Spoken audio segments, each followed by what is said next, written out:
What's going on, everybody? Dana George here, Thursday, April 26th, sitting in the office. Just going over some things with a few clients. And sometimes I talk to people over the phone and try to explain things. It's a little bit hard. So what I wanted to do is make a quick video of the different types of policies.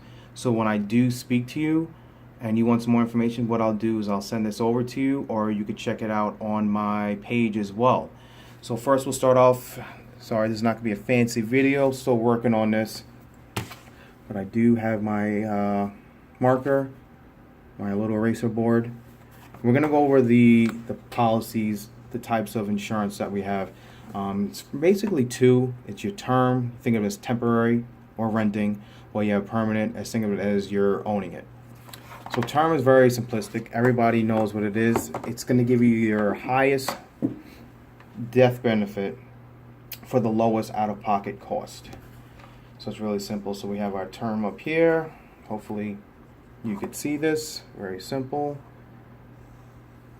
Term. It's going to stay the same for the X amount of years that you want it for. So if you want it for 10-year term, it's going to stay the same for 10 years of premium. And then what's going to happen, depending on what company you're with, year by year, it's going to go up. 10 years, then you have your 20, stay the same for 20 years, it'll go up. You have your 30, stay the same for 30 years, and then it's going to go up after that. So a lot of people are like, why do I want to pay for that? And then the premium is just going to go up. Well, one, you're getting it for a reason, which is probably family protection, to protect your family. God forbid anything would happen to you prematurely. Maybe you have a home. You want to cover the mortgage on your household. But the benefits of this term is, like I said, is going to give you your death benefit that you need, lower cost, and you have the ability, depending on what policy you go with, to convert it over to a permanent policy. And within these permanent policies, we have two policies. We have your whole life and your universal life. So I'll go over a whole life real quick so you can take a look at it. None of this is in detail. This is your broad basis.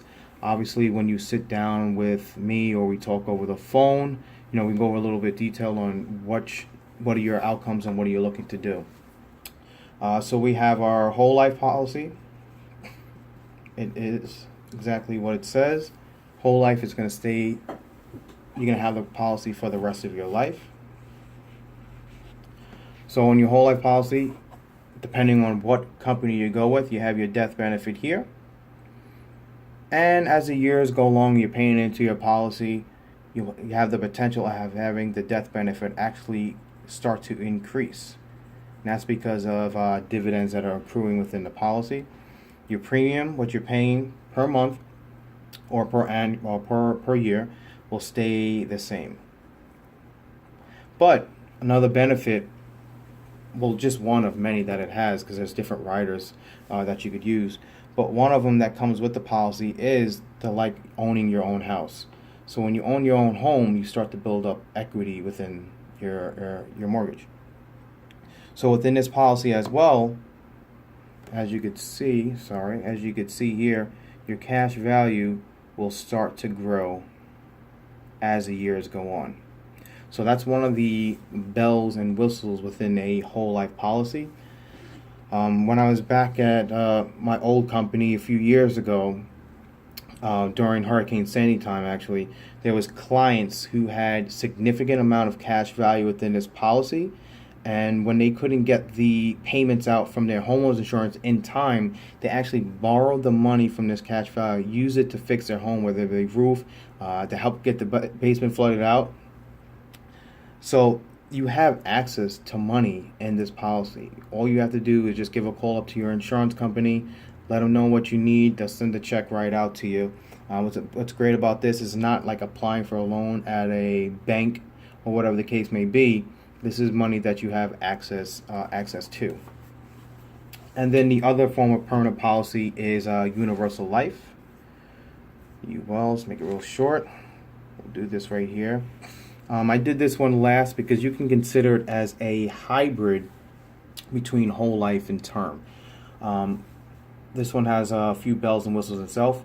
So like we were talking about at the end of the term policy, where the premiums will go up, that's the cost of insurance for every year you get older. So within the universal life policy, it's concerning there's like a term in there. So every year the cost of insurance gets more expensive, because obviously as you get older, it's going to cost a little bit more. But what you're going to do within this policy is that you're going to fund above what this minimum is. So you're going to outpace that minimum that you should, the minimum cost of that policy. And then you have your death benefit, just like your permanent insurance, that's going to stay here as well. So your universal life and your whole life will last you the rest of your life. And here you're also growing cash value in your universal life policy. You're also growing cash value as well. And what this cash value is doing is that you do have access to it, to borrow it, loan it out, whatever the case may be. But also what this cash value has access to is to pay for your premiums as well. What's good about the universal life, and what can be bad about it as well, depending on how it is sold to you or shown to you, is that it has flexible premiums within this policy. So there is a minimum, which I highly recommend that you never ever pay at the minimum, because it'll be costly down the line. That's something we can get into at a later date. But there is a minimum, there's a target, and then you have your maximum of what you could put into the policy. You always want to overfund it now while you're making it, while you have access to the money. Maybe let's say around the holidays where you don't have access to, where you don't want to spend as much money on your policy, you have the ability to lower the premium, but make sure you increase it again when the time comes.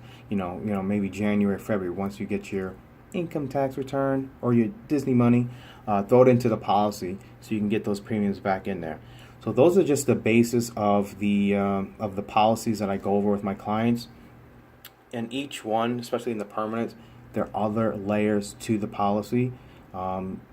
That's something that we can go over on an individual basis depending on where you're at currently in your life and some of your future goals are. So I hope that helped with a lot of people. If you have any questions, don't hesitate to reach out to me. You can reach out to me via my page as well. Just private message me and we'll have a little chat. All right, I'll talk to you everybody later. Bye.